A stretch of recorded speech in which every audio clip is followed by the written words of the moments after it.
দে দাও।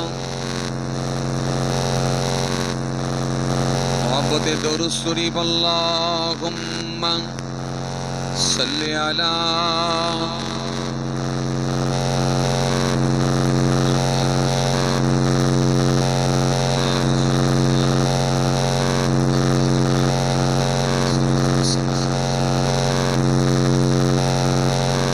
আল্লাহ পাক রব্বুল আলামিন ভালোবেসে তেনার বান্দাদের জন্য শ্রেষ্ঠ গ্রন্থ কালামুল্লাহ কোরআন শরীফাল্লাহ ভালোবেসে তার হাবিবুল্লাহ বলে প্রেরণ করে আমাদের জন্যই আল্লাহ পাঠিয়েছিলেন।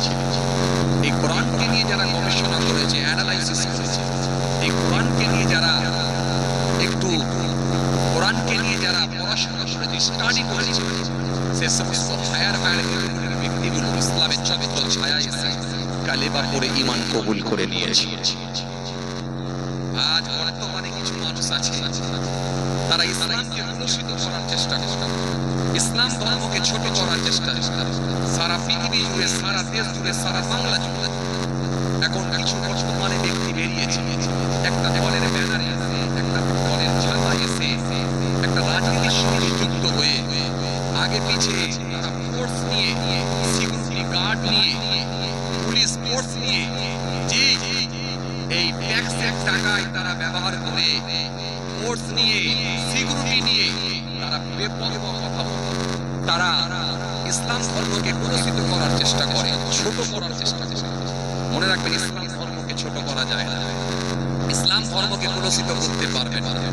আমি এর পর বলি, বিচ্ছিন্ন কিছু করতে পারবে সারা বাংলা জুড়ে, সারা দেশ জুড়ে, সারা পৃথিবী জুড়ে, কিন্তু আপনাকে ইসলাম করে দেখতে হবে। ঘটনা যে ঘটছে শুধু কি মুসলমানরাই ঘটায়? হ্যাঁ, সমস্ত কমিউনিটির মানুষই ঘটায়। বাংলা যদি দেখি, আমি যদি ভারতবর্ষ জুড়ে দেখি, আপনি অবাক হয়ে যাবেন। সারা ভারতবর্ষের দিকে যদি আপনি তাকিয়ে দেখেন, আলহামদুলিল্লাহ গর্ব করে বলতে পারি, মসজিদে কিন্তু তিরপল দিয়ে ঢাকতে হয়েছে আমাদেরই। গর্ব করে বলতে পারি, কোন ধর্মের কোন মানুষের তাদের ধর্মীয় কোন স্থানকে তিরপল দিয়ে ঢাকতে হয়। আমি গর্ব করে বলতে পারি, মসজিদে কিন্তু তিরপল দিয়ে যদি ঢাকতে হয়ে থাকে, সেটা আমাদেরই কিন্তু মসজিদে তিরপল দিয়ে ঢাকতে হয়েছে। আপনি সারা ভারতবর্ষের দিকে যদি তাকিয়ে দেখেন, আজকে ট্রেনেতে মব লিঞ্চিং হচ্ছে, বাসেতে মব লিঞ্চিং হচ্ছে, রাস্তায় পথ চলতে চলতে অসহায় ব্যক্তিকে আটকে দিয়ে মুসলমান চিহ্নিত করে মব লিঞ্চিং হয়ে পিটিয়ে পিটিয়ে মারা হচ্ছে। শুধু তাই নয়, আপনি যদি তাকিয়ে দেখেন কি নির্মমভাবে হত্যা করা হচ্ছে। কিন্তু মনে রাখবেন, ছবি কথা বলবে, ফুটেজ কথা বলবে, কে মারছে আর কাকে মারছে, কারা মার খাচ্ছে। এরপর একটা শ্রেণীর মানুষ, তারা সবসময় সাম্প্রদায়িক কথাবার্তা বলে, এই সাম্প্রদায়িক ব্যক্তিগুলো তারা সর্বসময় ইস্যুকে সামনে রেখে ধর্মের বিভাজন তৈরি করে, জাতের লড়াই লাগিয়ে দিয়ে মানুষের মধ্যে বিভাজনের রাজনীতি করে তারা নিজেদের স্বার্থকে, নিজেদের গদিকে টিকিয়ে রাখার চেষ্টা চালায়। বড় আফসোস লাগে, বড় দুঃখ লাগে। আপনি যদি তাকিয়ে দেখেন, তারা ইসলাম ধর্মকে নিয়ে বড় বড় কথা বলে, বড় বড় কথা বলে, ইসলাম ধর্মকে কলুষিত করার চেষ্টা করে। তাই আমি বলবো, মনে রাখবেন, এরপরও আমি বলবো, মনে রাখবেন, বিচ্ছিন্ন যদি কোনো ঘটনা ঘটেও থাকে, কিন্তু মনে রাখবেন, অপরাধী যে ব্যক্তি তাকে অপরাধী বলতে হবে। যে টেররিস্ট, যে আতঙ্কবাদী, আপনাকে চিহ্নিত করতে হবে। অপরাধীদের কোনো ধর্ম হয় না, টেররিস্টের কোনো ধর্ম হয় না, জঙ্গির কোনো ধর্ম হয় না। এটা আপনাকে মনে রাখতে হবে। যদি কোনো ব্যক্তি অপরাধী হয়, এই অপরাধীকে দৃষ্টান্তমূলক শাস্তি দিতে হবে। ভারতবর্ষের সংবিধান অনুযায়ী, আইন অনুযায়ী, ল অনুযায়ী, দেশের সংবিধান অনুযায়ী, সংবিধান যেটা বলেছে সে আইনের আওতায় তাকে এনে দৃষ্টান্তমূলক শাস্তি দিতে হবে। কিন্তু বড় আফসোস লাগে, একটা শ্রেণীর মানুষ অপরাধী ব্যক্তিগুলোকে তারা গলায় মালা পরিয়ে জামিন করিয়ে দেয়, আর শুধু মুসলমানদেরকে নিয়ে বড় বড় কথা বলে, ইসলাম ধর্মকে কলুষিত করার চেষ্টা করে। মনে রাখবেন, ইসলাম ইসলাম ধর্মকে ছোট করতে পারবেন না। আপনার কতটা জ্ঞান হয়েছে, আপনি তো ইসলাম নিয়ে পড়াশোনা করেননি। পৃথিবীর দিকে তাকান, টাইসনের মতো মানুষ, গ্যারি মিলারের মতো মানুষ, ওয়ার্নার ক্লাউনের মতো মানুষ, জাজবান্নেশ্বরের মতো মানুষ, দলাই লামার মতো মানুষ, গ্যারি মিলারের মতো মানুষ, ডক্টর মারিস মোকাইলের মতো মানুষ, সিসি দাসের মতো মানুষ, আইজাক নিউটনের মতো মানুষ, মাইকেল জ্যাকসনের মতো মানুষ, এরকম হায়ার এডুকেটেড মানুষগুলো তারা নবী মুহাম্মদ মুস্তাফা সাল্লাল্লাহু আলাইহি সাল্লামের আদর্শের কাছে মাথা নত করে ইসলামের ছত্র ছায়ায় এসে কালেমা পড়ে তারা ঈমান কবুল করে নিয়েছে। জোয়ারের মতো বেরিয়ে যাচ্ছে, পানির যে উচ্ছ্বাস, পানির যে ঢেউ, ইসলামের ঢেউ, ইসলামের গতির কাছে কেউ আটকে রাখতে পারেনি। ইসলাম বাঁধ ভাঙা জোয়ারের মতো বেরিয়ে যাচ্ছে, ইসলামের গতিকে কেউ আটকে দিতে পারে না। কারণ ইসলাম ধর্মটাই হলো শ্রেষ্ঠ ধর্ম, আর আমাদের নবী হলেন শ্রেষ্ঠ নবী, আর কালামুল্লাহ আল্লাহ বানিয়েছেন, পাঠিয়েছেন, এটাও হলো শ্রেষ্ঠ গ্রন্থ কালামুল্লাহ কোরআন শরীফ। আলোচনা আমি খুব বেশি দীর্ঘায়ু করব না, আপনাদেরকে দেবো না, খুব বেশি সময় নেব না। আজকে বড় গুরুত্বপূর্ণ দিন, বড় গুরুত্বপূর্ণ রাত, এই মুহররম মাস, মুহররম সম্পর্কে একটু আলোচনা করতে হয়। আমার পূর্বে বেশ কিছু সময় ধরে আপনারা ধারাবাহিক আলোচনা শুনেছেন।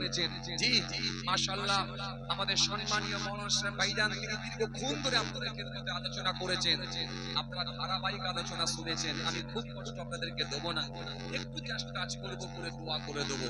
কথা হচ্ছে বাবাজি আমার ভাইরা, মুহররম মাস এমন একটা মাস, পবিত্র মাস, দোয়া কবুলের মাস, আত্মশুদ্ধির মাস, জিকিরের মাস, তপস্যার মাস, ট্রানজাকশনের মাস, মহান আল্লাহর সন্তুষ্টির মাস, সেটা হলো মুহররম মাস। মুহররম মাস মানে যে শুধু একটা দেওয়া, একটু খিচুড়ি খেয়ে বাড়ি চলে যাওয়া, মুহররমের হক আদায় হয়ে গেল, এমনটা কিন্তু নয়। কথা কিছু বুঝতে পারছেন? জি কথা কিছু বুঝতে পারছেন? মুহররম মাস এমন একটা মাস, এই মাসেতে শুধু যে একটা বাড়ি চলে যাওয়া, বিরিয়ানি খেয়ে বাড়ি চলে যাওয়া, মুহররম মাসের হক আদায় হয়ে গেল, এমনটা কিন্তু মূলত আপনাকে জানতে হবে মুহররম মাসের কাজ আর মুহররম মাসের কাজ, এগুলো আপনাকে জানতে হবে। জেনে কাজগুলোকে পরিত্যাগ করা, আর যেগুলো আপনার নির্দেশ দিয়েছেন সেগুলোকে পরিপূর্ণভাবে মেনে নেওয়া, তবেই আপনি মুহররম মাসে হক আদায় করতে পারবেন। খুব বেশি আপনাদের কাছ থেকে সময় নেব না, আপনাদের কাছ থেকে সময় নেব না। কাজের মাঝে অনেক দিনের বেলা রোজা ছিলেন, আবার বিভিন্ন কর্মের সঙ্গে সংযুক্ত, সুতরাং আপনাদের কাছ থেকে খুব বেশি আমি সময় নেব না, অল্প সময় একটি কথা বলে করে দেবো। ভাইরা আমার, মুহররম মাসে অনেক ঘটনা ঘটেছে, আগামীতে অনেক ঘটনা ঘটবে, আল্লাহ যদি চান ইনশাআল্লাহ অনেক ঘটনা ঘটবে। বিশেষ করে আশুরার দিনের যে ঘটনা, অনেক ঘটনা ঘটেছে, আগামীতে আল্লাহ চাইলে অনেক ঘটনা ঘটবে। তবে আপনাকে মনে রাখতে হবে, এই এত যে অনেক ঘটনা, এই সব ঘটনাই যে আশুরার দিনে ঘটেছিল, এটাকে নিয়ে কিন্তু ইখতিলাফ হয়েছে, বিরোধ রয়েছে। যেমন আপনাদের জানা আছে, অনেক ঘটনাই আমরা শুনে থাকি, কিতাবে এসেছে। তবে হ্যাঁ, সব ঘটনাই কিন্তু ঘটেছে, কিন্তু ঘটেছিল এমনটা কিন্তু বলতে পারবেন না। এটাকে নিয়ে ইখতিলাফ হয়েছে।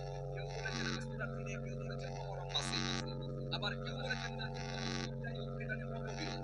যেমন আমরা অনেক ঘটনায় শুনে থাকি, ইব্রাহিম খলিলুল্লাহ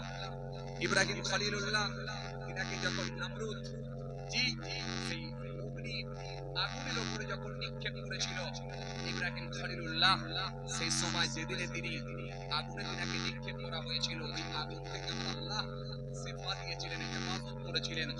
মুহররমের 10 তারিখ ছিল। আপনাদের জানা আছে, সমস্ত প্রাণী আমার আল্লাহ রূহকে বানিয়েছিলেন, মুহররমের 10 তারিখ ছিল।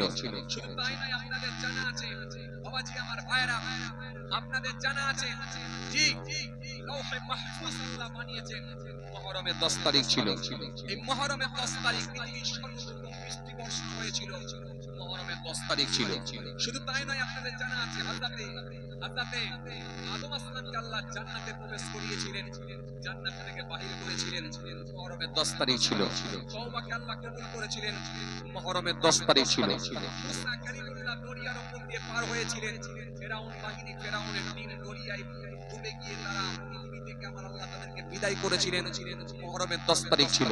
হযরতে নূহ আসলামকে আমার আল্লাহ পাক কিস্তি বানাবার নির্দেশ দিয়েছিলেন, কিস্তির উপরে তিনি যখন উঠেছিলেন ঈমানদার মানুষগুলোকে নিয়ে, যেদিনে যদু পাহাড়ে গিয়ে যখন এই নৌকাটা গিয়ে লেগে গিয়েছিল বা দাঁড়িয়ে গিয়েছিল, মুহররমের 10 তারিখ ছিল।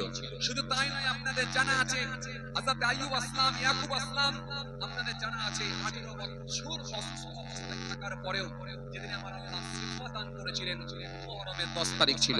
শুধু তাই নয়, আপনাদের জানা আছে পুত্র হযরত ইসমাঈল আলাইহিস সালামের সঙ্গে ইয়াকুব আসলামের যখন সাক্ষাৎ আল্লাহ করিয়েছিলেন, মুহররমের 10 তারিখ ছিল। তো এই রকম একাধিক নাম মুহররমের 10 তারিখ।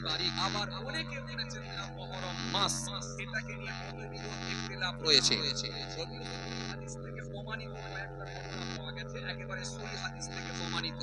তার মধ্যে একটা কি, মুসা কালিমুল্লাহ যখন দরিয়া পার হয়েছিলেন, ফেরাউনের টিম বা ফেরাউন বাহিনী ওই দরিয়াতে ডুবে গিয়ে তারা সব মারা গিয়েছিল, পৃথিবী থেকে আমার আল্লাহ তাদেরকে মিটিয়ে দিয়েছিলেন। এটা কিন্তু সহিহ হাদিস থেকে প্রমাণিত, মুহররমের 10 তারিখই ছিল। শুধু তাই নয়, আপনাদের জানা আছে হযরতে নূহ আসলাম যখন যে 9.5 বছর ধরে দিনের দাওয়াত দিয়েছিলেন, মাত্র 80টি মানুষ হেদায়েত হয়েছিল, বাকি মানুষ আর হেদায়েত হয়নি। নূহ আসলাম তখন বদদুয়া করেছিলেন, আল্লাহ বলেছিলেন, হ্যাঁ তোমার বদদুয়া কবুল করলাম, আমি বন্যা দিয়ে তাদেরকে দুনিয়া থেকে সব মিটিয়ে দেব। চুলোর ভেতর থেকে পানি উঠেছিল, আপনাদের জানা আছে পাহাড়ের উপরে 40 গজ পানি উঠেছিল। নূহ আসলাম কিস্তি বানিয়েছিলেন, নৌকার উপরে চেপে ঈমানদার মানুষগুলোকে চাপিয়ে নিয়েছিলেন। আমার আল্লাহ পাক যেদিনে নূহ আসলাম এবং ঈমানদার মানুষগুলোকে হেফাজত করেছিলেন, ওই নৌকাটা গিয়ে যখন পাহাড়ে লেগেছিল, সেই দিনটা কিন্তু মুহররমের 10 তারিখই ছিল, একেবারে সহিহ হাদিস থেকে প্রমাণিত। এরকম কতগুলো ঘটনা সহিহ হাদিস থেকে প্রমাণিত। বাকি কিছু ঘটনা সেগুলো ইখতিলাফ হয়েছে, মতবিরোধ হয়েছে। কেউ বলেছেন মুহররম মাসে হয়েছে, কেউ বলেছেন না অন্য মাসে হয়েছে, এটা নিয়ে ইখতিলাফ। আবার অনেকে বলেছেন না মুহররম মাসের 10 তারিখে হয়েছিল। যদিও এটা মতবিরোধ থাকলেও কিন্তু মূল কথা এটা ঘটেছিল ঠিকই, কিন্তু 10 তারিখে হয়েছিল কি মুহররম মাসে হয়েছিল সেটা আল্লাহু আ'লাম, আল্লাহ ভালো জানেন।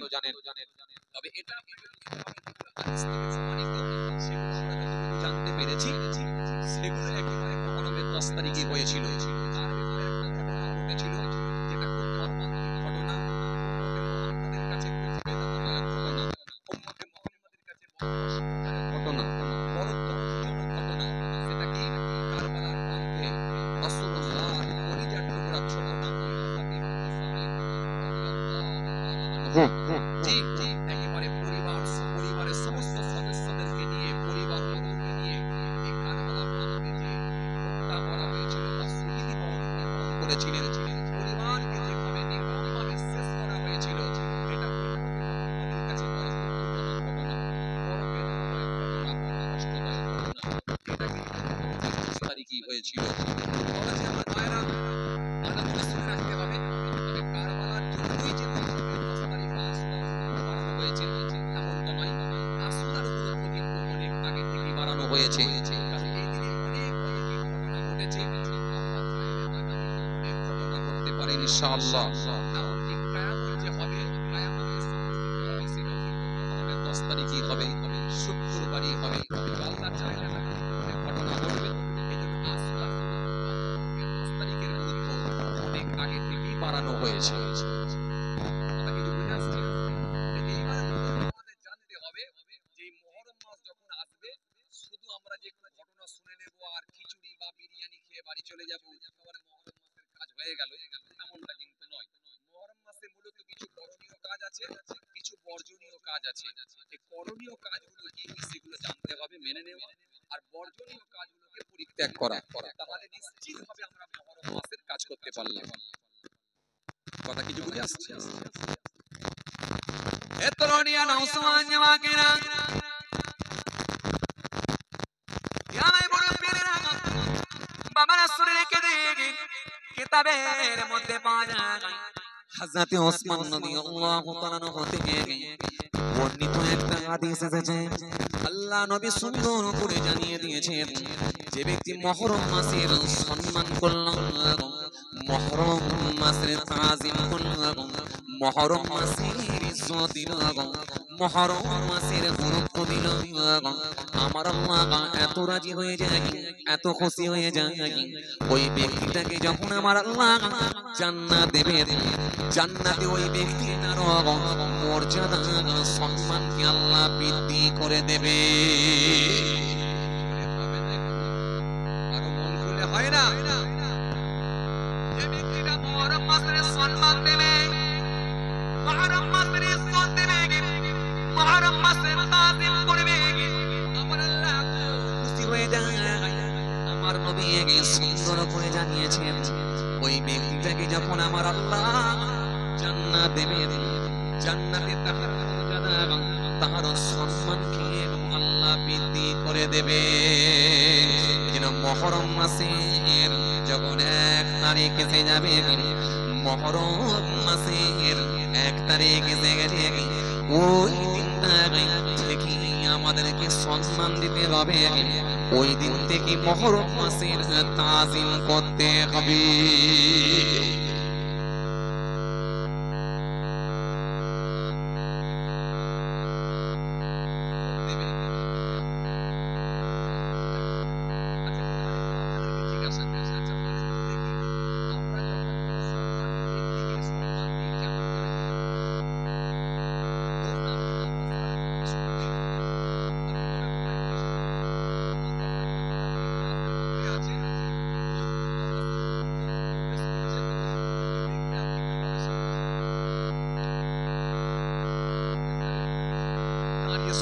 ঠিক কথা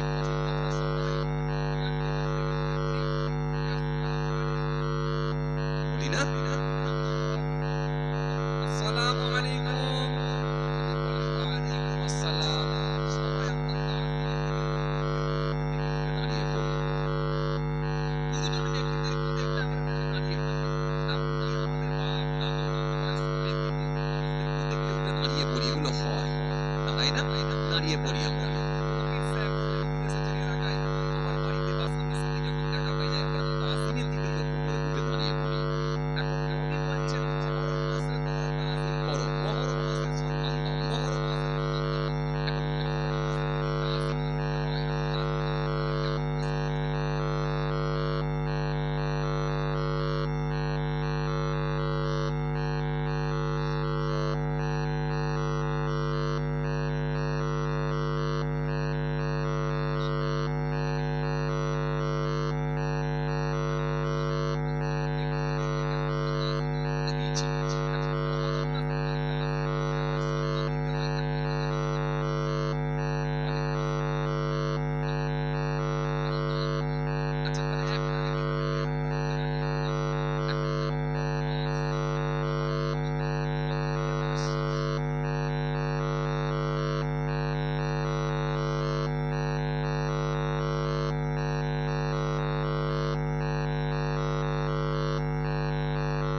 যখন এসে পৌঁছাবে তার মানে আমরা উঠে দাঁড়াবো না, বরং আমাদের প্রত্যেকের করণীয় কাজ হবে অন্যায় কাজগুলো থেকে বিরত থাকা। যদি এই মাসে আমরা অন্যায় কাজগুলো থেকে বিরত থাকতে পারি, এই মাসে যদি আমরা পাপ কর্মগুলো থেকে বাঁচতে পারি, তাহলে মহরম মাসের সম্মান প্রদর্শন করা হলো। তার মানে মহরম মাস যখন আসবে আমরা আর মিথ্যা বলবো না, মহরম মাস যখন এসে পৌঁছে যাবে আমরা আর সুদ খাবো না, মহরম মাস যখন এসে পৌঁছাবে আমরা আর গীবত করবো না, মহরম মাস যখন এসে পৌঁছাবে আমানতের খেয়ানত করবো না, মহরম মাস যখন এসে পৌঁছাবে নিজের বিবিকে আর মহিলা সমিতির হেড বানিয়ে দেব না, মহরম মাস যখন এসে পৌঁছে যাবে আমাদের বাড়িতে আর বন্ধন ঢোকাবো না, মহরম মাস যখন এসে পৌঁছাবে আমরা আর গালাগালি দেব না, মহরম মাস চলে গেলে আবার শুরু করবো।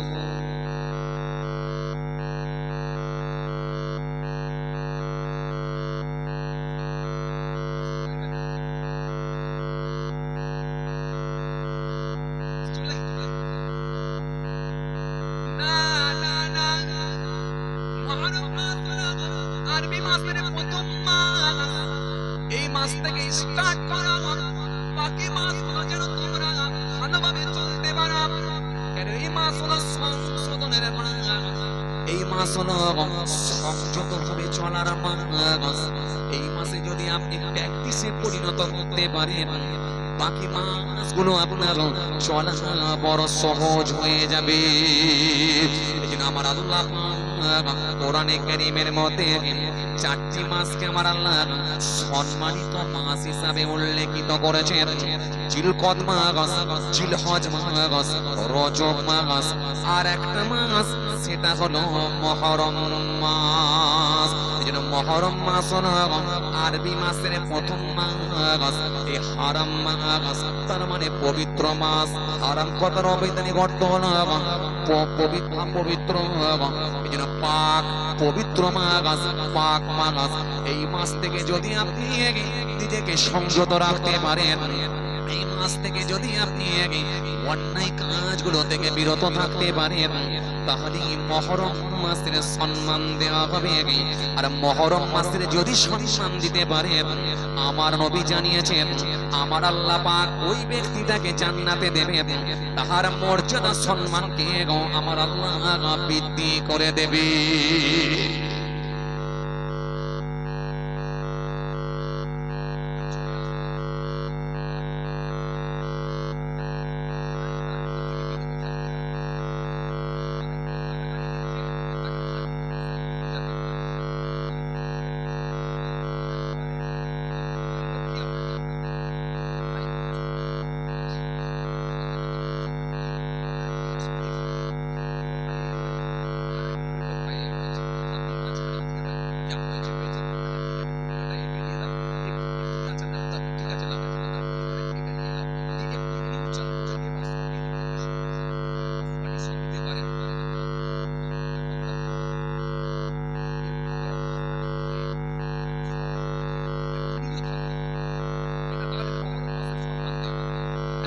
যুদ্ধ বিদ্রোহ যদি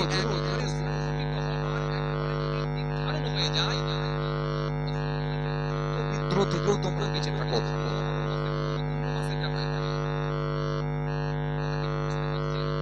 মুহররম মাসের এই কাজগুলো আছে, সমস্ত থেকে বেঁচে থাকা নাম্বার 1।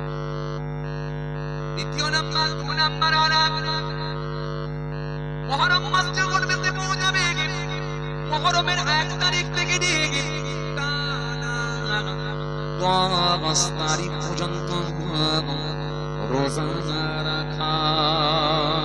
যদি 1 তারিখ থেকে নিয়ে 10 তারিখ পর্যন্ত টানা যদি রোজা রাখতে পারে, আমার মালিক এত রাজি হয়ে যাবে, খুশি হয়ে যাবে।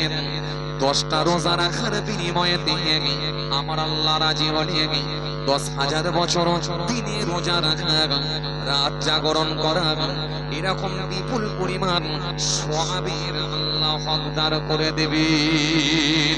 বললেন আমাদের কাজ হলো 1 তারিখ থেকে নিয়ে 10 তারিখ পর্যন্ত রোজা রাখা।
খরচ ছিল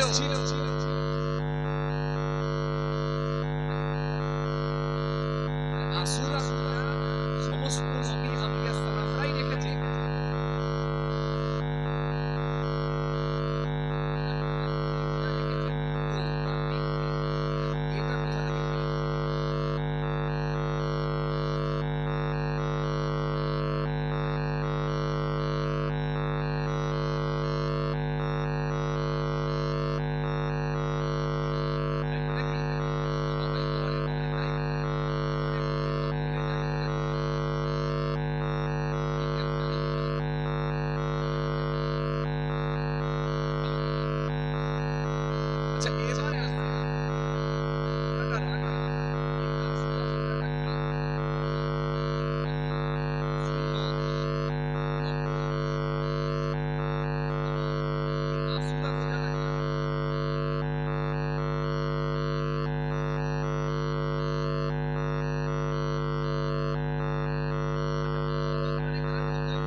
পারি, কেন ছাড়লে এটা গুনাহ হয় না, আর পড়লে নেকি হবে, আমার আল্লাহ তাকে বঞ্চিত করবে না।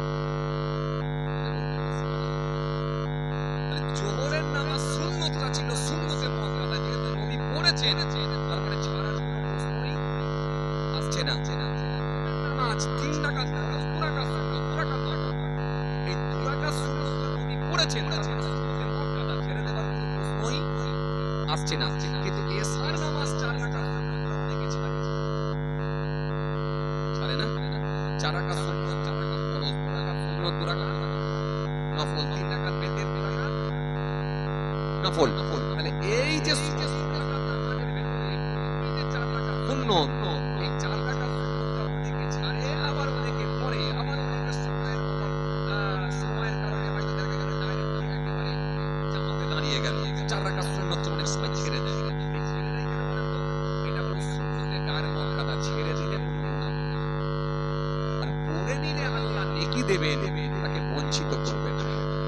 কিন্তু ফজরের নামাজ ওই যে 2 রাকাত সুন্নাতটা ফরজ, এই 2 রাকাত সুন্নাতটা হলো সুন্নতে মুআক্কাদা, ছেড়ে দেওয়ার কোনো রাস্তা নাই, কারণ এটা সুন্নতে মুআক্কাদা পড়তে হবে, ছেড়ে দিলে গুনাহ হবে। এটা নবী পড়েছেন মানে সুন্নত আমাদের জন্য মুআক্কাদা হয়ে গেছে, এটা করতে হবে, ছেড়ে দিলে গুনাহ হবে। কিন্তু যেটা সুন্নতে গায়ের মুআক্কাদা মানে নবী ছেড়েওছেন আবার পড়েওছেন, সেটাকে যদি আমরা মাঝে মাঝে ছেড়েও দিই গুনাহ হবে না, কিন্তু পড়ে দিলে নেকি হবে ইনশাআল্লাহ। মনে করবেন না? আমার মনে আপনাদের এবারে আসুন আর একটা হাদিস থেকে প্রমাণ পাচ্ছি আমরা যে নবী বলছেন এটা হলো সুন্নতে গায়ের মুআক্কাদা। আমাদের বাড়িতে এত সেটা শুনলেন তো? এখন যে যুবক দেখেছে তারা হয়তো মশলা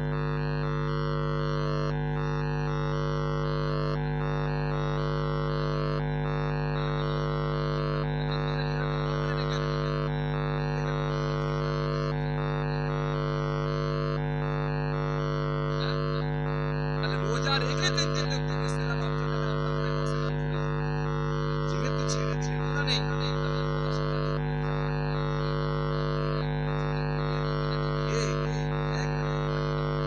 দিন দিয়েছে, তার মানে ওরাই লাভবান।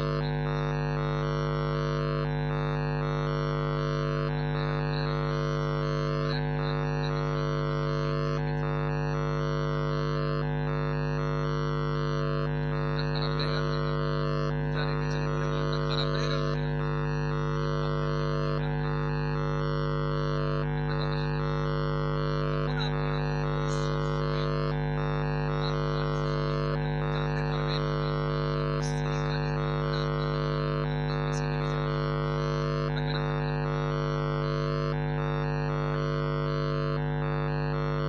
করে নিয়ে গিয়ে কিনেছি ওই দেখুন এই বইটা দেখুন, এখানে আমাকে 5,000 টাকা দিতে হবে।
ভালো পয়সা ইনকাম আছে,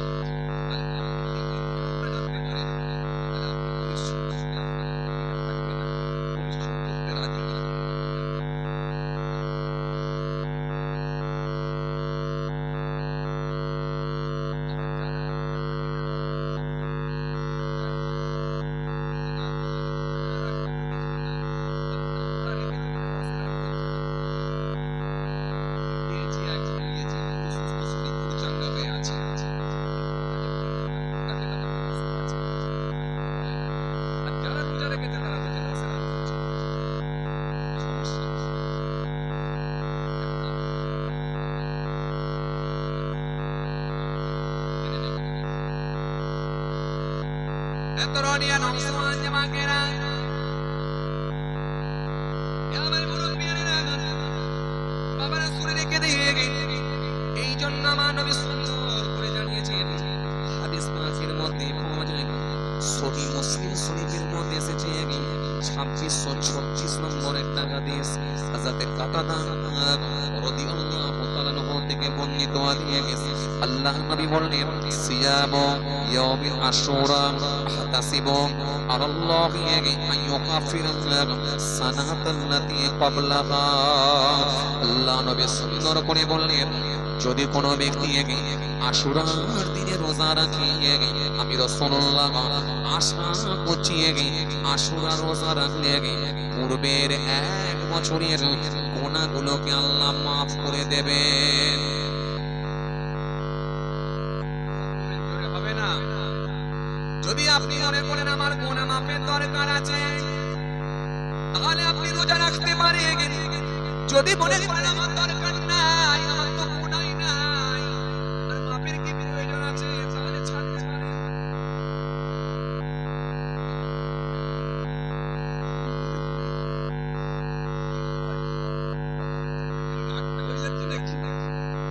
যদি মনে করেন আমার গুনাহ মাফের দরকার আছে তাহলে আপনি রোজা রাখতে পারেন। একদিন দুদিন 3 দিন না এই আশুরা রোজা রাখলে নবীর কথা মিথ্যা হবার কোনো সুযোগ নাই। রাসূলুল্লাহ বললেন আশুরা রোজা রাখলে আমি আশা করছি পূর্বের 1 বছরের গুনাহগুলোকে আল্লাহ মাফ করে দেবে। তাহলে আশুরা রোজা রাখবে পূর্বের 1 বছরের 365 দিনের গুনাহগুলোকে আল্লাহ ইচ্ছা করলে মাফ করে দেবে। তার মানে বিপুল পরিমাণ সওয়াবের আপনি হকদার হবেন যদি আশুরা রোজা রাখেন। সুন্নতে গায়ের মুআক্কাদা বলে ছেড়ে দেব না, আশুরা রোজা আমরা রাখবো। আশুরা রোজা যদি রাখতে পারি অনেক সওয়াবের হকদার হব ইনশাআল্লাহ।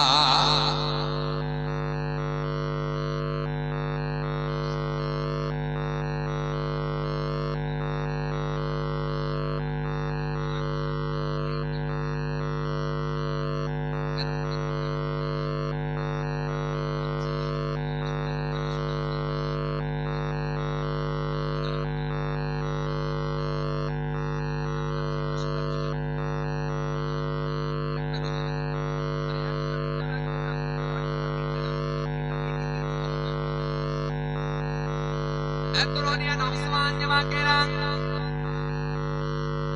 আমার মুরব্বিয়ারা বাবা রাসূল রেখে দিয়ে কিতাবের মধ্যে পাওয়া যায় সমস্ত নবী আম্বিয়া সালাম আশুরা রোজা রেখেছিলেন। এমনকি রাসূল করিম সাল্লাল্লাহু আলাইহি ওয়াসাল্লাম তিনিও আশুরা রোজা রেখেছিলেন, একটা করে রেখেছিলেন। কিন্তু কিতাবের মধ্যে পাওয়া যায় এই ওয়াজ আপনাদের জানা আছে আল্লাহ নবী যখন মদিনায় গিয়েছিলেন, মদিনায় যাওয়ার পরে আমার রাসূলুল্লাহ দেখতে পেলেন মদিনার ইহুদিরা তারা রোজা রাখছে। আল্লাহ নবী জিজ্ঞাসা করলেন মদিনার ইহুদিরা তোমরা কেন রোজা রাখো? রোজা রাখার কারণটা একটু বলো। মদিনার ইহুদিরা সেই সময় বলেছিল ইয়া রাসূলুল্লাহ ইয়া হাবিবাল্লাহ হুজুর বিয়াদবি নেবেন না হুজুর, আমরা রোজা রাখি এর পিছনে একটা কারণ আছে। কেননা হযরতে মূসা কালিমুল্লাহ আমার আল্লাহ পাক তিনাকে দরিয়া পার করিয়ে নিয়েছিলেন। যেদিনে মূসা নবী দরিয়া পার হয়ে গিয়েছিলেন ফেরাউনের বাহিনী ফেরাউনের টিম দরিয়ার পানিতে ডুবে মারা গিয়েছিল। তাদের হাত থেকে ফেরাউনের কবল থেকে হাত থেকে মূসা নবীকে আমার আল্লাহ হেফাজত করেছিলেন, রক্ষা করেছিলেন। এই জন্য আমরা প্রতি বছরই আশুরার দিনে আমরা একটা করে রোজা রাখি। মূসা নবীকে ভালোবেসে আর মহান স্রষ্টার কৃতজ্ঞতা যাপন করার জন্য আমরা একটা করে রোজা রেখে থাকি। আল্লাহ নবী সেই সময় বলেছিলেন এই ইহুদিরা শুনে রেখে দাও, তোমরা যদি মূসা নবীকে ভালোবেসে তোমরা যদি রোজা রাখতে পারো মুসা নবীর সঙ্গে সম্পর্ক আমার বেশি, মুসা নবীর সঙ্গে সম্পর্ক আমাদের বেশি। আয় আমার সাহাবীরা তোমরাও রোজা রাখো। সাহাবীরা সেই সময় বলেছিলেন ইয়া রাসূলুল্লাহ ইহুদিরা তো একটা রোজা রাখে, আমরাও কি একটা রোজা রাখবো?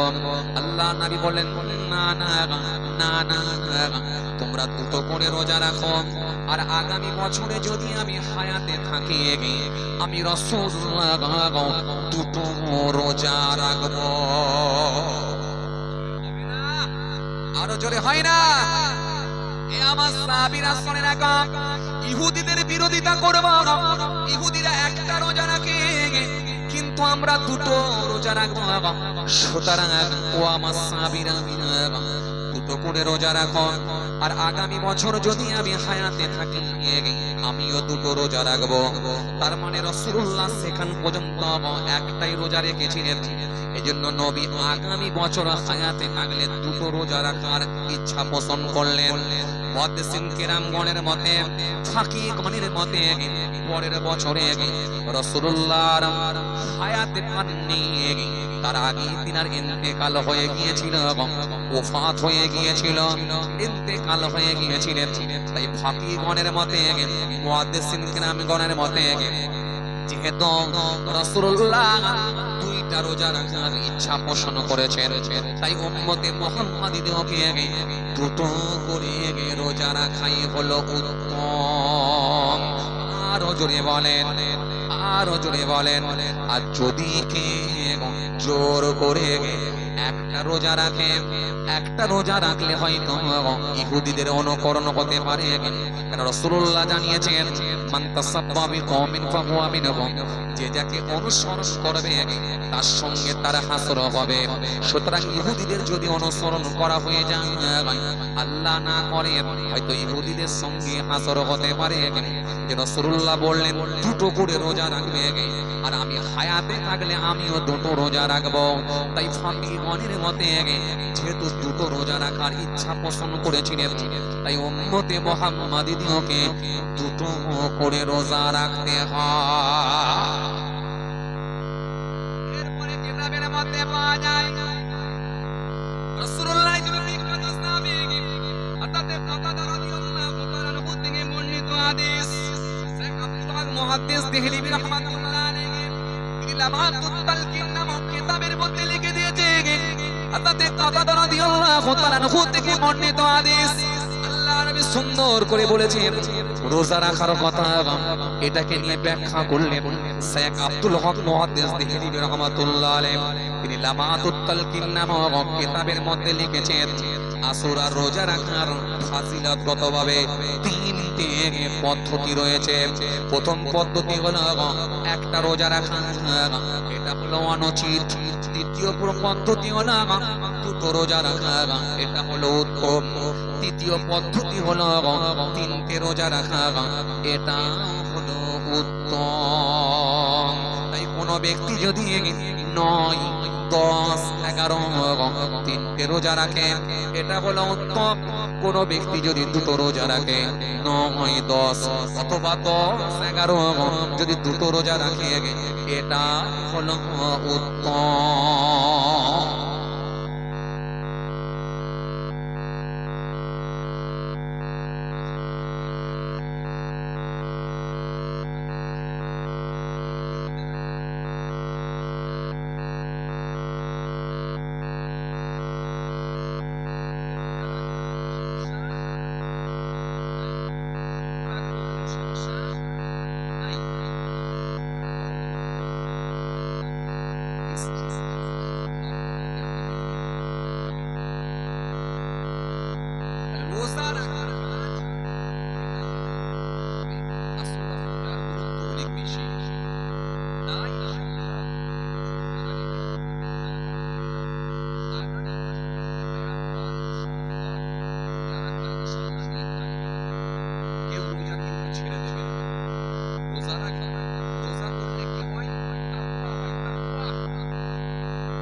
প্রত্যেকের জন্য এটা মাস্ট রোজা রাখলেই সম্ভব।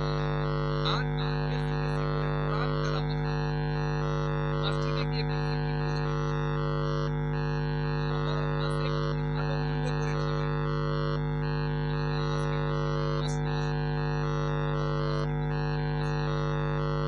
মহরম মাসে যদি কারবালার মর্মান্তিক ঘটনা ঘটেছে, এই ঘটনা যখন আমাদের সামনে উপস্থাপিত করা হয়, তুলে ধরা হয়, তখন আমাদের হৃদয়ে কিছু থাকে, চোখ দিয়ে এক পাতা পানি বেরিয়ে যায়। অবশ্যই মানবেন, ভালোবেসে অবশ্যই মানবেন। কিন্তু মহরম মাসে শুধু এসব খাওয়া দাওয়া হবে না। মহরম মাস, এই মাসে একটু খাওয়া দাওয়া ভালো হতে হবে। নাম এসেছে ভালো খাওয়া দাওয়া। আর এই মাস থেকে আপনি তাকওয়া করায় অভ্যস্ত হবেন। তাকওয়া যদি করতে পারেন, আপনার শরীরে খাদ্য তৈরি হবে। কেন? আল্লাহ রাব্বুল আলামিন পছন্দ করেন। একটা হাদিস এসেছে, রাসূল করিম সাল্লাল্লাহু আলাইহি ওয়াসাল্লামকে জিজ্ঞাসা করা হয়েছিল, আইয়ুন নাসি আকরাম? ক্বালা আকরামুহুম ইনদাল্লাহি আতকাকুম। আল্লাহ নবী বিয়াদবি নেবেন না, একটু বলুন হুজুর, একটু বলুন সম্মানীয় ব্যক্তি কে? ক্বালা আকরামুহুম ইনদাল্লাহি আতকাকুম। আমি রাসূল বলছি সেই ব্যক্তিটা হলো সম্মানীয় ব্যক্তি, যে ব্যক্তিটা সবথেকে বেশি পরহেজগার করেছে, তাকওয়াওয়ালা হয়ে গেছে। করেছেন, জাস্ট করেছেন, ইসলাম করেছেন, আলামিন করেছেন, আলহামদুলিল্লাহ। কিন্তু যদি করতে না পারেন, করেছেন এবং এক মাস রোজা রেখেছেন এবং সমস্ত রকমের অন্যায় কাজ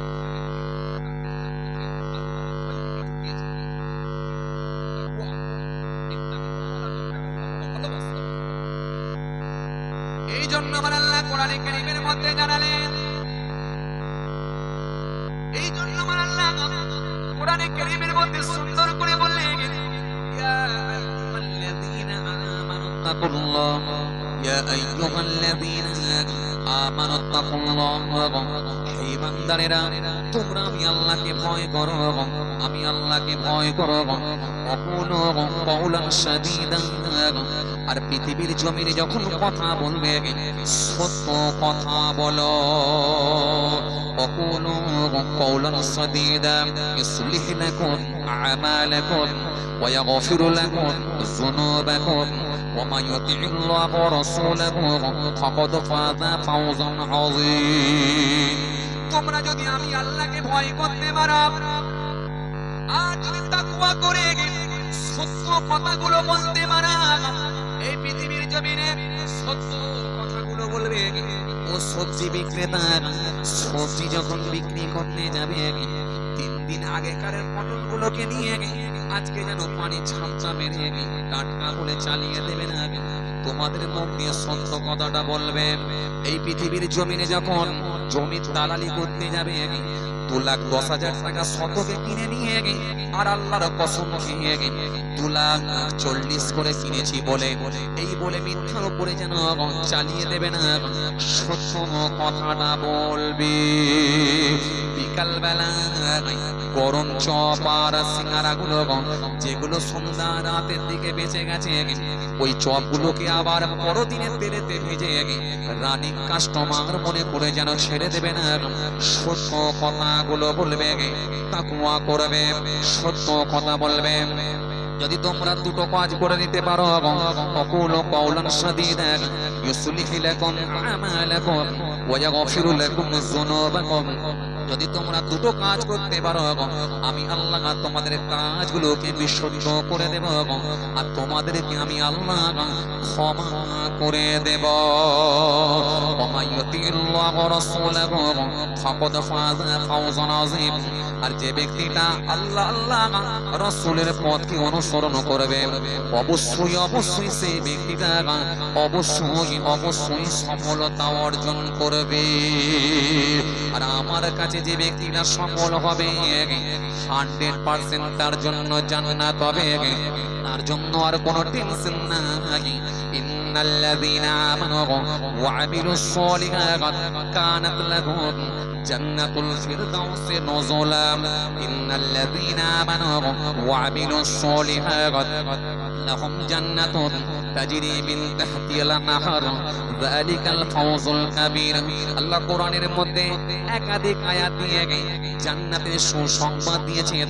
ওরে বান্দা, তোমরা যদি তাকওয়া করে আমার কাছে প্রিয় হতে পারো, আমি আল্লাহ কথা দিচ্ছি তোমাদেরকে জান্নাত দিয়ে দেব। দুনিয়ার লোভে পড়ে, দুনিয়ার মায়ায় পড়ে, দুনিয়ার ভালোবাসায় পড়ে, দুনিয়া যদি তোমাকে গ্রাস করে নেয়, দুনিয়া যদি তোমাকে খেয়ে নেয়, 100% তুমি আমার কাছে ধরা খাবে। আর যে ব্যক্তিরা দুনিয়াকে বিসর্জন দিতে পেরেছে, দুনিয়াকে যে ব্যক্তিটা ডিভোর্স দিতে পেরেছে, সেই ব্যক্তিটা আমার কাছে প্রিয় হয়ে গেছে।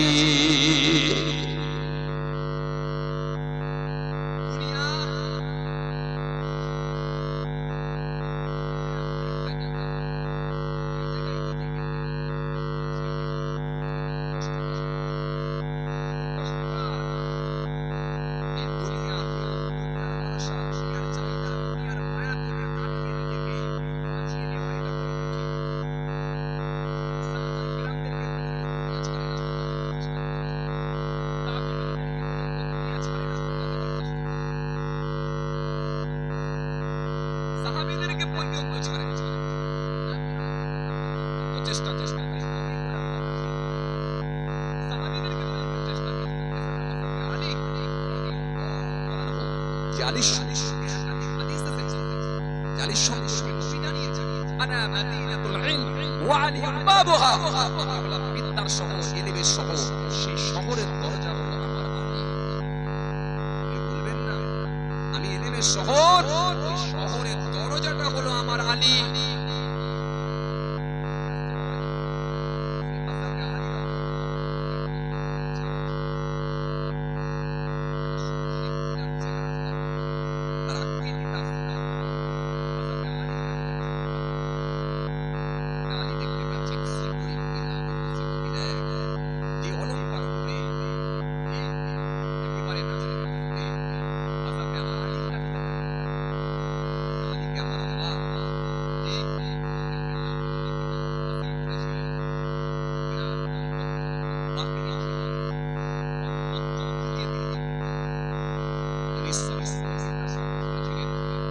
হলো তিনটা, একে চন্দ্র, দুই কক্ষ, তিনে নেত্র। নেত্র মানে চোখ।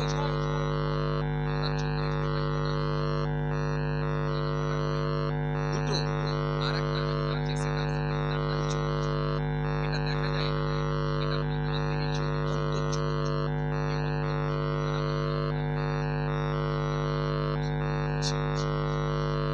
বলবেন না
বলবেন না হযরত আলী সাতটা আসমান পর্যন্ত দেখতে পেতেন।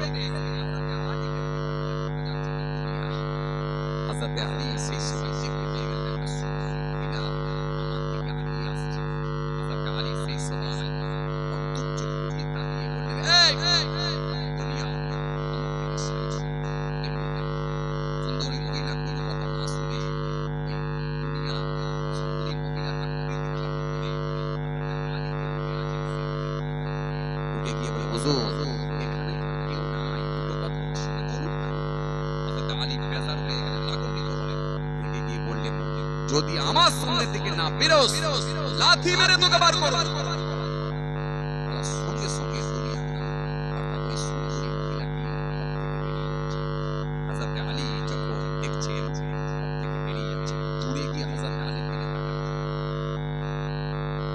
কিতাবের মধ্যে পাওয়া যায়, নাজহাতুল মাজালিস কিতাবের মধ্যে পাওয়া যায়। হযরত আলী সেই সময় বললেন, হে দুনিয়া, তুই আমার চোখের আড়াল হয়ে যা, এখনো কিন্তু দাঁড়াবি না। তুই ঘরের বাইরে গেছিস, কিন্তু আমার সঙ্গে থেকে বেরিয়ে যা। যদি না যাস, তোর ব্যবস্থা আমি নেব। দুনিয়া সেই সময় বলেছিল, ও হযরত আলী, শুধু আল্লাহ আপনাকে আধ্যাত্মিক লাইনের মানুষ করেছেন বলে, বাতিনি চোখ আছে বলে, অন্তর চক্ষু দিয়ে আপনি আমাকে চিনে নিয়েছেন। যদি আপনি আমার সঙ্গে একবার কথা বলতেন, আমি মুহূর্তের মধ্যে আপনাকে গ্রাস করতাম, খেয়ে নিতাম।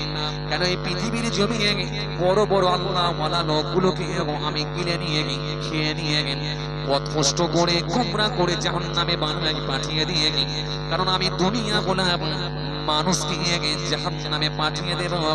কেন আমার মধ্যে আছে লোভ, আমার মধ্যে আছে লালসা, আমার মধ্যে আছে চাহিদা। এজন্য জাহান্নাম আল্লাহ বানিয়েছেন লোভ দিয়ে, লালসা দিয়ে, চাহিদা দিয়ে, ক্রোধ দিয়ে, রাগ দিয়ে, গুসা দিয়ে। আর জান্নাত আল্লাহ বানিয়েছে আনন্দ দিয়ে, খুশি দিয়ে, নরম দিয়ে, ভালোবাসা দিয়ে আল্লাহ জান্নাত বানিয়ে নিয়েছে। এজন্য জান্নাতে যারা যাবে, কিতাবের মধ্যে পাওয়া যায়, আমার নবী তিনি মসজিদুন নববীতে একবার বসে আছেন, নামাজ শেষ করে সাহাবায়ে কিরামদেরকে নিয়ে বসে আছেন। হঠাৎ করে রাসূলুল্লাহ সাহাবীদের সঙ্গে কথোপকথন করছেন, কথা বলছেন। কথা বলতে বলতে আল্লাহ নবী একবার হাতটাকে উপর দিকে উত্তোলন করলেন, আবার মুহূর্তের মধ্যে হাতটাকে নিচের দিকে নামিয়ে নিলেন। সাহাবায়ে কিরামে হতভম্ব হয়ে গেলেন, অবাক হয়ে গেলেন। অবাক হয়ে গিয়ে বললেন, ইয়া রাসূলুল্লাহ, এমনটা কেন হলো? আপনি হাত লম্বা করে উপর দিকে উত্তোলন করেছিলেন, একটু মুচকি মুচকি হেসেছিলেন, মুহূর্তের মধ্যে হাতটাকে নামিয়ে নিলেন, ছোট করে নিলেন, আপনার মুখটা ফেসটা পাল্টে গেল। এমনটা কেন হলো? আল্লাহ নবী সেই সময় বললেন, ও আমার সাহাবীরা শোনো, আমি যখন হাত লম্বা করেছিলাম, আল্লাহর জান্নাতটা আমি দেখতে পেয়ে গিয়েছিলাম। জান্নাতের ভেতরে আমার আল্লাহ পাক কত রকমের খাবার রেডি করেছেন, তার ভেতরে আঙ্গুর ফলকে আমি দেখলাম। আঙ্গুরের ফলগুলো দেখে আমার জান ঠান্ডা হয়ে গিয়েছিল। আঙ্গুরের গাছটা এত নিচের দিকে নেমে গেছে, আর এত বড় বড় ফল আঙ্গুর। ওই আঙ্গুরটাকে পারার জন্য আমি হাতটাকে একটু উত্তোলন করেছিলাম। যদি ওখান থেকে একটা আঙ্গুর পারতে পারতাম, আল্লাহর জমিনে বসে বসে তোমরা জান্নাতের আঙ্গুর খেতে পেতে। জোরে হবে না, আরো জোরে বলেন। ও আমার সাহাবীরা শোনো, কিন্তু পারতে পারি না। যখনই আমি আমার হাতখানাকে উত্তোলন করেছিলাম, মুহূর্তের মধ্যে দেখা যায় আঙ্গুর ফল সরে গেল, জান্নাত চলে গেল। হযরত জিবরাইল আমাকে জাহান্নামটা তুলে দেখালেন। জাহান্নামের যে গর্জন, জাহান্নামের যে বিকট আওয়াজ, জাহান্নামের যে ভয়ঙ্কর শব্দ, জাহান্নামের যে ডাক আমি রাসূলুল্লাহ শুনতে পেলাম, দেখতে পেলাম। জাহান্নাম যেন ক্ষুধার্ত হয়ে আছে, মানুষকে খাবে বলে। অমনি আমার হাতখানাকে আমি ছোট করলাম, আমার চোখ ভরা পানি নিয়ে গে, আমার মুখটা পাল্টে গেল, ফেসটা আমার চেঞ্জ হয়ে গেল। কেন? জাহান্নামটা আল্লাহ বানিয়েছেন ক্রোধ দিয়ে, রাগ দিয়ে, গুসা দিয়ে। এজন্য জান্নাত আল্লাহ বানাবেন, জান্নাত আল্লাহ বানিয়েছেন নরম দিয়ে, আরাম দিয়ে, খুশি দিয়ে জান্নাত বানিয়েছেন। এই জান্নাতে আল্লাহ দেবেন কাদেরকে? ইন্নাল্লাযীনা আমানু ওয়া আমিলুস সলিহাত কানাত লাহুম জান্নাতুল ফিরদাউসি নুজুলা। ওই ব্যক্তিগুলোকে আল্লাহ জান্নাত দেবেন যাদের ভেতরে দুটো কাজ থাকবে।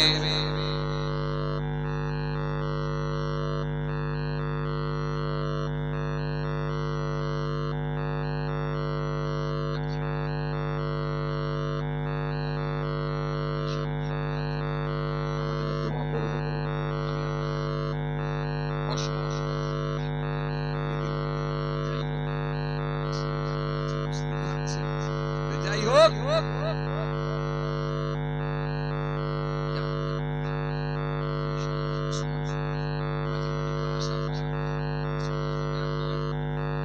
আমার জন্য দোয়া করবেন।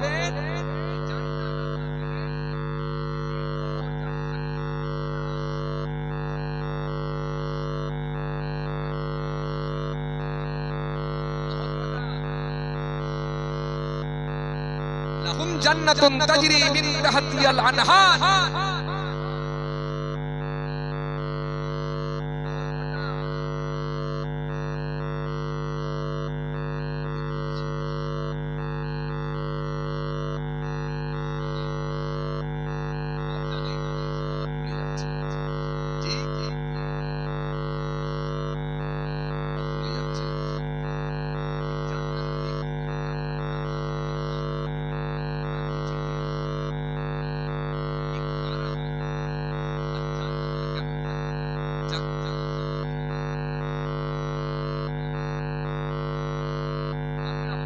দোয়া রাখি আমাদের সকলকে বলার থেকে শোনার থেকে বেশি বেশি করে আমল করার তৌফিক সকলে বলি আল্লাহুম্মা আমিন। বলেন না আল্লাহুম্মা আমিন। যাই হোক আওয়াজে আমার ভাই শুনে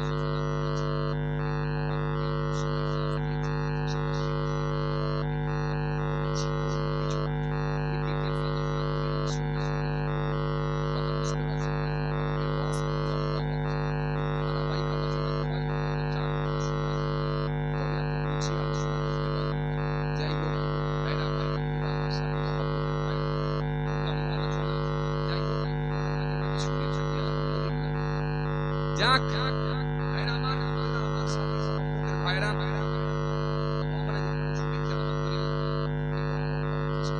আল্লাহ থেকে বেশি বেশি করে আমল করার তৌফিক সকলে বলি আল্লাহুম্মা আমিন। সকলে বলি আল্লাহুম্মা আমিন। যাই আমরা তো দান দেন এই দান দেন তো আপনারা নাকি দান দেন না ভবিষ্যৎটা কি এসে খালি দিয়ে চলে যায় নাকি ভবিষ্যৎটা এলে এক খালি দিয়ে চলে যায় নাকি মাদ্রাসা মসজিদে দান চলে তো নাকি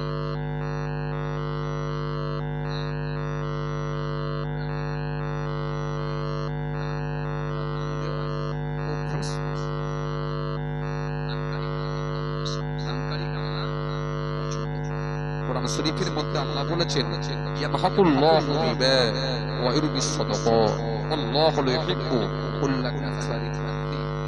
কোরআন শরীফের মধ্যে আল্লাহ বলেছেন ওয়াহাল্লাল্লাহুল বাই'a ওয়া হারামা রিবা। একাধিক খালি আয়াত আওয়াজে আমার ভাইরা